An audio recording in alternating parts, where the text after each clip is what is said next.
สบายดีสบายดีจ้าไปเอาสบายดีสุขุสุคนจ้าสวัสดีนะจ้าสวัสดีวิวธรรมศาสตร์วิวตูบนางบ่ได้มาตูบนี่จักเถื่อดิเถื่อแรกได้นางมาเลยครั้งแรกนะคะเว้ยคันเพิ่นเห็ดโซลาเซลล์ลงอีกอันหนึ่งเนาะเอาน้ำลงน้องเนี่ยมันเต็มแล้วเลี้ยงปลานะน้องมันเตี้ยนี่แห่งกลางงามสวนกำลังงามพี่น้องคะน้ากระหล่ำกำลังขึ้นผาสมสวนผักทาอัมมาลา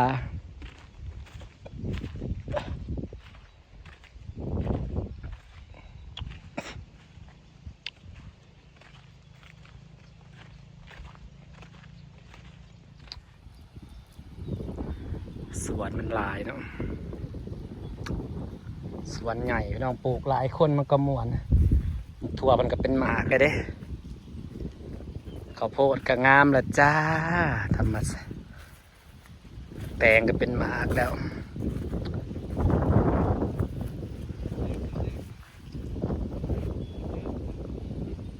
งามข้าวโพด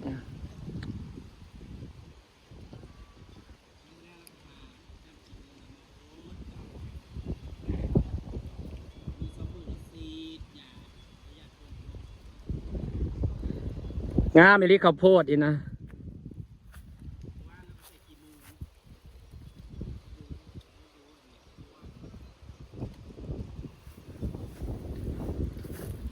เบิ่งขี้ดินแล้วแห่งสีงาม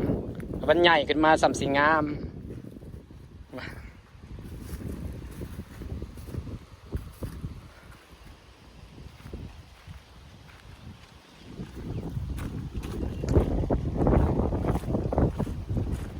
ตรุบหน่อยคอยรักอันนี้นะให้นี่เป็นมังคุดกันน้องนี่ได้น้ำในแห่งสีคักแห่งสีได้วิวในกันไอหน้าตัวนี้มีน้ำดำนาใส่เนาะ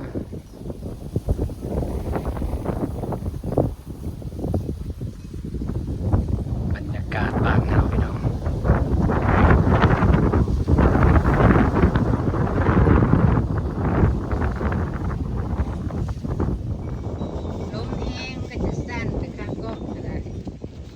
อยู่ดอกมา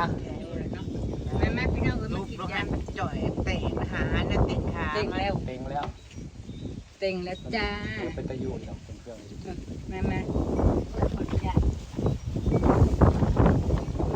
ว่าอยู่เทิงไม่ค่อยลงขึ้นลงโอ้ยปกติอยู่ทุ่งนาก็จัดมาด้วยพี่น้องมากินน้ำกัดยำจานละใหญ่ไปลงเลยยำว่ายำแล้วค่อยปวดใหญ่ซีมจุดยีนนะครับซีมจุดยีนนะครับซีซันนี่บอกโปรเดสแต่เรื่องเพชรสุดยอดครับมันเป็นเลยมันเป็นสีแดงตัดพยายามเธอบอกเวลารสชาติก็โอเคอยู่นะ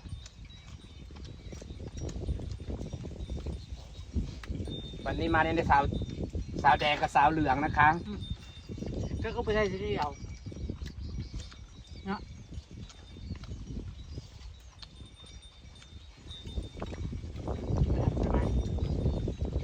กินได้ใช่บ่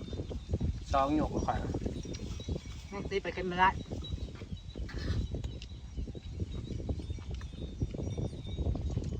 ไก่เราจะทำซุนเหรอไก่ทำซุนแบบไก่เดี๋ยวเราจะต้องมาทำประชุมแล้วมาไก่ประมาณ30กิโลต้องนี่ไปหาลักกันหาเคยไปเกลือเอาแม่เลยวะอีโรแจ้งเราจะเมื่อยเนาะตัวแล้ววางแกงเงินที่มือไปน้ำเนาะยังไม่เคยเห็นด่านทำรุ่นเกลือเลยมันไม่ได้กดนั้น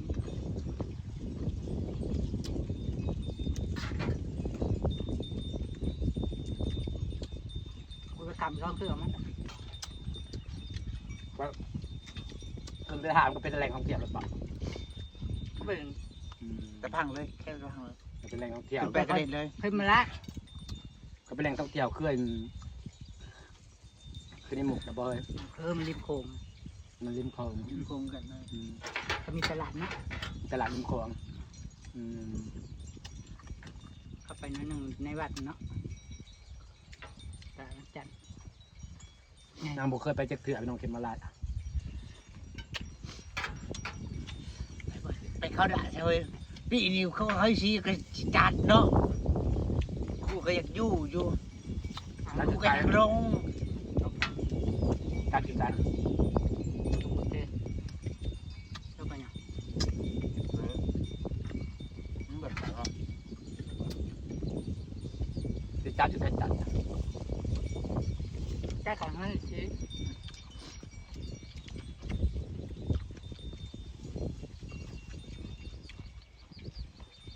ทั้งมึงก็กูบอกว่าตื่นดอกทั้งกลุ่มผมมีเงินกูก็ไม่ได้ไป ใช้ซิมิกูยังไม่ นั่นแหละจ้ะไปรับปากกับแบบผมไม่เงินมันเนาะจะไปแบบผมมีเงินบ่ได้มันก็ด่ากูไปที่เพื่อนจะซื้ออย่างดีจะว่าเลยต้องโหยเนาะเงินหมู่ ไปซื้ออย่าง ไปเห็นไปจากใต้ ไปเห็นยังเฮ้ยบักซุกซื้อ เพื่อไปตลาดตลาดเห็นผู้ชายน้องผู้ชายน้อยไปจากเป๋น้องไปน้องกันเด้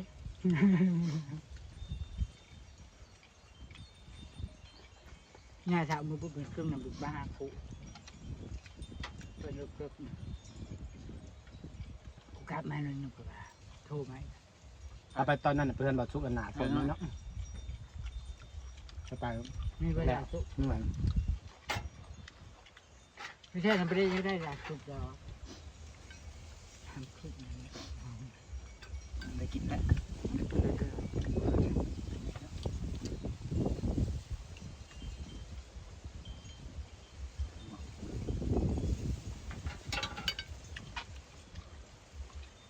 มันก็ไม่ได้อ่านเลยไม่ได้โคน เผ็ดสีตาสิบุเผ็ดน้องแต่เผ็ดแท้เผ็ดหวาน เอาไปดิบเอาไปกันแก้วเนี่ยเอาไปเกี่ยวเลยเกี่ยวบ้างครับ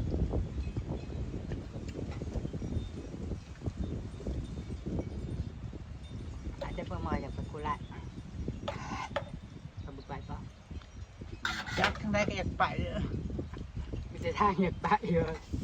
ลูกแล้วไม่ได้ไปจากทางแต่ว่า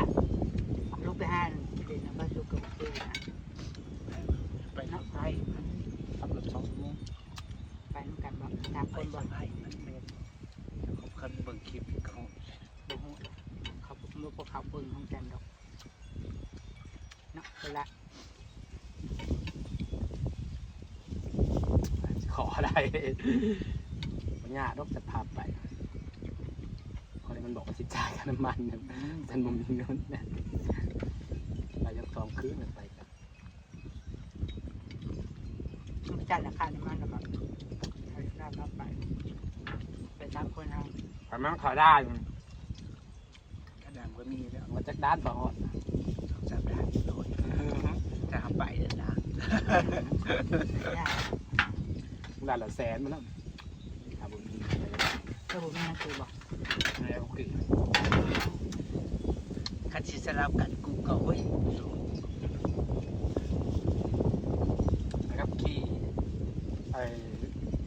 ประกัน ก็ไม่ทันได้บอกแต่ก็มาไปสอบเอาไม่ได้หรอกที่เรา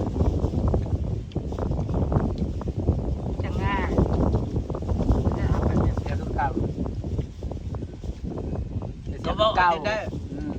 ประกันเขาว่าห้าประกันมันอันนี้มี หลักแล้วพี่ มันยังคล้ายกว่า เป็นยังหลุดมีหนังสืออยู่แล้ว เอาคุณไม่ไปกับพี่ที่มันยาก แล้วมีแบบปัญญาเท่ากันจะทำกัน ไปได้กับไปได้ไปกับพี่ ไปได้ไปได้รถเจ้าบนรถใส่เดิม รถใส่ลงไปแล้ว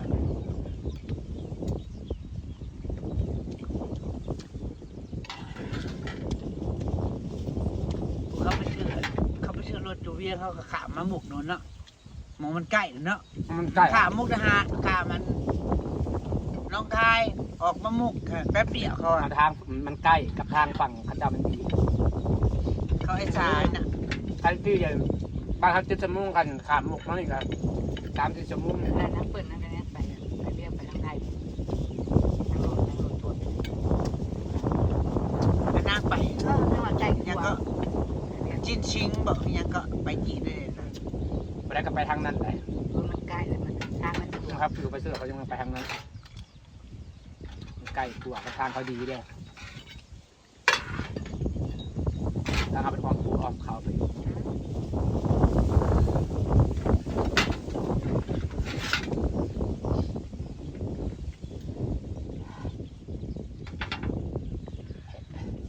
แพงตรงไกลอ่ะ ยังแค่หักทิ้งก็อยู่ใกล้ จบไปที่บ้านกันมันปิ้ง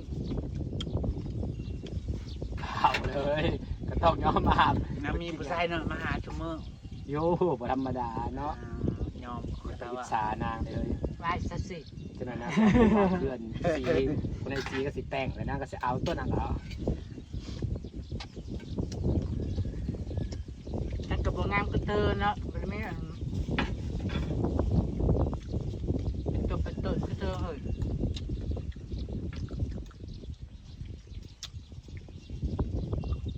ส่วนนี้ก็ส่วน คือว่าพ่อผู้แม่แล้วคือว่าพ่อผู้แม่ ขายผู้ใหม่ผู้มี สบายเดี๋ยวกูบอกมาแล้วโดนนี่สู้ๆนี่มีแฟนไปแล้ว โอ้ย โอ้ มี ไอ้ มาก กูโสดตัวเดียวซะ มันจะว่าคืออะไรล่ะ ลีลี มันจุ่มอยู่จุ่มกินอย่ามาตัวคนอื่น ปากระตุกนี่เราปวดหัวมีอย่างแฟน กับไปมี ตั้งแต่คุณจักมันตั้งแต่ใดมามันก็ผู้ใดยากเนี่ยเพื่อจะมีแฟนนะคนทั้งที่นี่บ่เคยมีแฟน ประมาณเขาปวดกราบพยาธิแล้วก็จะปวดมันจะเป็นคนตัดคนงาน นี่จะกุยแล้วมันหัวว่าป้าพอดีนะมีแล้วป้าพอดีมีแล้ว แม่เลย แต่เราอยู่กรุงเทพนั่นคิดเอานั่นนางไปเหตุงานก่อสร้างให้กูกับน้ำไปเล่นน้ำครอบนางมีผัวดิเลิกกับบางทีนางก็มีบักไม้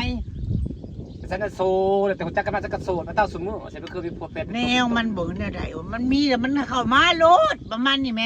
มันทักมีเข้ามาประมาณหลีกเลี่ยงก็ได้ เลิกกับบักนี่เนี่ยมันมีหายมีผัวเลยสูบผัวใหม่อีกแล้วแบบว่า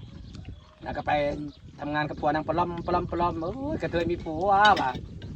ทำเหตุงานกลางคืน ก้อนมันก้อนน่ะแม่นอยู่แล้วเดียวนี่น่ะบ่คิดว่าผ้าแรกกับผ้าเลยนั่นเดียไปนั่งผัดบ่อเด้ น้องเพชรงานก่อสร้าง